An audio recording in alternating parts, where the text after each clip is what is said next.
in the heart of their cozy kitchen, Moacha's mother, a wonderful baker, decided to whip up a batch of her famous chocolate chip cookies. The sweet scent of fresh dough filled the air, and Moacha, always curious and eager to lend a paw or a whisker, was determined to help. With flour on his whiskers and dough on his paws, Moacha jumped onto the kitchen counter, ready to be her little assistant.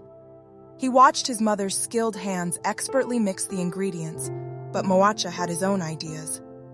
With all the seriousness of a junior chef, Moacha attempted to lend a paw in stirring the dough. But in his enthusiasm, he managed to send a dusting of flour flying, creating a cloud that made him sneeze, achoo. His mother couldn't help but chuckle, gently patting Moacha's head. "Oh, sweetie, you're trying so hard." She wiped away the flour from his nose and let him hold the mixing spoon, even though it was a tad too big for his little paws. Moacha, undeterred by his earlier mishap, continued to assist in his own unique way. He'd watch the oven with an intensity only a cat could muster and announce with a proud meow when it was time to take the cookies out. When it came to tasting, Moacha took his role very seriously. He'd delicately nibble on a cookie, as if giving it his official kitty seal of approval.